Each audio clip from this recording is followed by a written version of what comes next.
চৈতন্যচরিতামৃত প্রথম অধ্যায় সহজ ভাষায় ব্যাখ্যা। পরিচয়। শ্রীকৃষ্ণদাস কবিরাজ গোস্বামী রচিত চৈতন্যচরিতামৃত মহাপ্রভু শ্রীচৈতন্যের জীবনী ও তাঁর লীলার বর্ণনা করে। প্রথম অধ্যায়কে বলা হয় মঙ্গলাচরণ, যেখানে গ্রন্থকার কৃতজ্ঞতা প্রকাশ করেন, গ্রন্থের উদ্দেশ্য বর্ণনা করেন এবং শ্রীচৈতন্য মহাপ্রভুর দয়ময় স্বরূপ ব্যাখ্যা করেন। প্রথম অধ্যায়ের সারসংক্ষেপ। ১. মঙ্গলাচরণ ও কৃতজ্ঞতা প্রকাশ। প্রথমেই কবিরাজ গোস্বামী তাঁর রচনার জন্য প্রভুর কৃপা কামনা করেন। তিনি তিনটি বিষয়ে মঙ্গলাচরণ করেছেন: বস্তুর মঙ্গল অর্থাৎ শ্রীচৈতন্য ও শ্রীনিত্যানন্দের বন্দনা, বক্তার মঙ্গল অর্থাৎ তিনি যেন শুদ্ধভাবে লিখতে পারেন, শ্রোতার মঙ্গল অর্থাৎ পাঠক যেন শুদ্ধভাবে বুঝতে পারেন ও অনুপ্রাণিত হন। তিনি শ্রীগুরু শ্রীনিত্যানন্দ ও শ্রী অদ্বৈত আচার্যের বন্দনা করেন, যাঁরা শ্রীচৈতন্য মহাপ্রভুর লীলায় গুরুত্বপূর্ণ ভূমিকা পালন করেছেন। ২. শ্রীচৈতন্য মহাপ্রভুর পরিচয় ও কৃপা।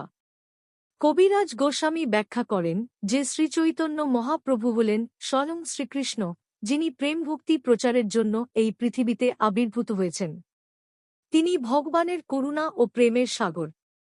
তিনি মানুষকে সহজ পথে ভগবৎপ্রেম দান করেন, যা শুধুমাত্র তাঁর নাম সংকীর্তন করলেই অর্জন করা যায়।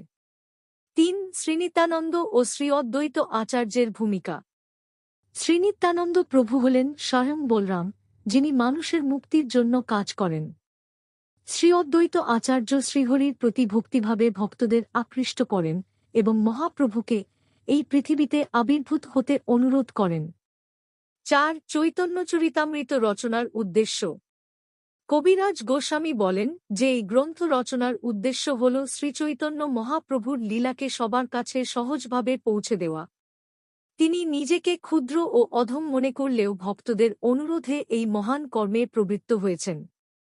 সংক্ষেপে মূল বার্তা: শ্রীচৈতন্য মহাপ্রভু স্বয়ং শ্রীকৃষ্ণ, যিনি কলিযুগে প্রেম ভক্তি প্রচার করেছেন। শ্রীনিত্যানন্দ ও শ্রী অদ্বৈত আচার্য তাঁর সহযোগী। শ্রীচৈতন্যের কৃপা ও নাম সংকীর্তনই মুক্তির প্রধান উপায়।